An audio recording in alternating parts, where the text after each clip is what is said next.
Are you looking for a wheel to buy for yourself, or you want to give your kid or sibling an amazing gift that will give him hours and hours of fun and you can't decide between G29 and anything else? Well, then maybe this video will help you find out everything that you wanted.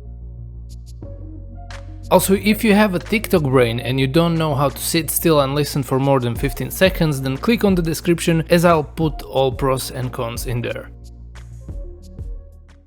My name is Shizuraku and I've been using G29 since 2021. This is day 3 of Christmas 24 series and I hope I'll be able to help you decide whether it's worth it or not. Are you a father or a mother who's looking for a perfect, cheap, almost indestructible gift for his child that loves cars, or maybe for a child that has no hobbies and so you actually want to give him one? Then you're watching the right video. First, before you decide if you should buy this wheel, you need to decide what you want to do in a world of sim racing. Do you want to just casually race in Assetto Corsa, F1, Gran Turismo or any other game? Are you from poorer part of the world like me and this is the cheapest good option for you? Then yeah, buy this. This is the hardest part of the choosing process actually. If you know you or your child usually stick to things, then you have to consider how far you're willing to go. Because if you want to enjoy sim racing to the fullest, eventually you will need a triple screen or one very large screen. Then you'll realize that sitting behind your desk isn't that good since the wheel gets in the way and you always have to place it on the table then put it away when you want to just be on the PC. It sucks especially if you have tiny table like I had. Therefore you will need a foldable sim rig or normal sim racing chair if you have enough space, and that's again more money. Now if you'll decide you want to play Assetto Corsa and you want to do street racing, you'll probably want H-pattern shifter. And if you're drifting or doing rally, a handbrake as well. One day you'll surely decide it's time to test the VR realms of sim racing. And if you don't know where I'm going, think about how much money goes into this hobby. So now you gotta decide, do I want to start up with cheap, durable wheel that has cheap compatible shifter, or do I straight up want to go for a higher spec wheel so that I don't have to upgrade from G29 in the future if I end up liking sim racing too much? That's the question. In my case, the G29 was gifted to me from a family member, and since I consider myself just a casual player, I never needed to upgrade. The only thing I ever did was to wipe up the dust. It's built like a plastic tank and it still works without issues. If you want to go pro and you're disciplined and know you will aim higher, then I recommend skipping this one and going for more expensive ones straight up. Also, if you just want to drift, I need to warn you that because of how this wheel is built, this won't be the smoothest experience. This wheel has cogwheels inside, so for racing it's kinda okay. It's a bit loud sometimes and clunky, but for drifting I would recommend a wheel with a belt at least, so some cheap Trustmaster wheel for example. I mean, I drift with this one without issues, but I've heard people say I would be much better at drifting if I had better wheel. Suffering builds character.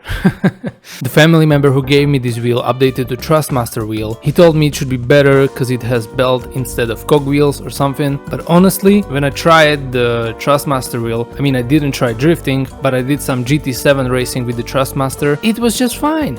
It had stronger force feedback, I give it that, and that was it. At the end of the day, I came back home and played again on the G29 and I never had a thought, I wish I had a Trustmaster with belt in it. Second thing is, this wheel is like a Nokia 3310. Don't know about other people's experiences, but for me it survived so much abuse, especially when I was just starting and learning. It even took a punch once when I was angry, very angry after a bad toge battle. And interesting is that I never had to open the wheel. In the past it used to squeak a little, but then it somehow stopped and never came back. One button is unfortunately broken and I don't even know how this happened, but that's okay because it still works, it's just broken. The wheel feels nice to the touch, buttons are great, these small blue ones are kinda more fragile, but other than that I never had any issue with the wheel. Yo, don't listen to smart ass people who tell you wearing gloves while sim racing is stupid. It's not. If you sim race for more than 1 hour a day and you're a human being and not an alien, your hands will probably get get sweaty. Your skin will come off and your wheel will be disgusting. If you plan on playing a lot, I recommend sim racing gloves. You can use the wheel with PC, PS5 or PS4. Maybe there's a version for Xbox as well, I don't know. There's also an app, something like L Hub or Logitech Hub or something like that. You need to download it and then it will just work all fine. You can save presets there and everything. It's really easy to use. As I mentioned previously, you can also get H pattern shifter for only 50 euros or even less during sales. Some people say it breaks easily, but I think some people just have issues with fine motor skills, or they live somewhere where manual shifter isn't used as much and they think they have to pull on it like it's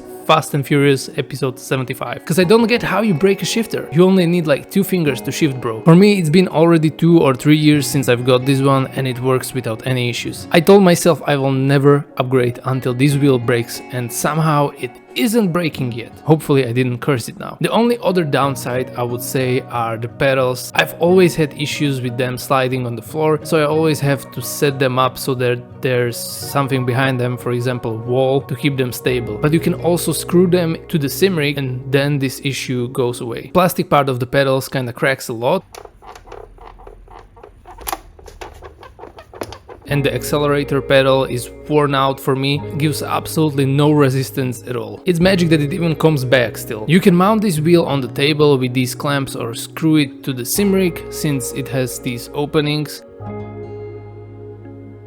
This one kinda grew on me. I really like the G29. With Trustmaster there are another issues, like belt getting worn out or straight up snapping. Slightly better than G29, I admit, but there are other issues that you need to consider. Other than that, I'm not really a guy to do reviews, as you probably noticed already, so I don't know what else is important to say. You can find all the specs on the internet anyway, so why would I repeat all that? You can make up your own mind. After all, it's up to you. Alright, if you'll have any questions and I didn't mention something, I think I didn't mention so much, please write them in the comments and I'll try to answer them. This was my first product review video ever, so I wasn't even sure what should be said, but I still wanted to do this because I like trying new things. Like that one time I made Assetto Corsa tutorial and it kind of blew up. Anyway, if you're a sim racer and you've had or you still have and use this wheel, write in the comments if you like it or not. Have a nice day and see you tomorrow. Toyota.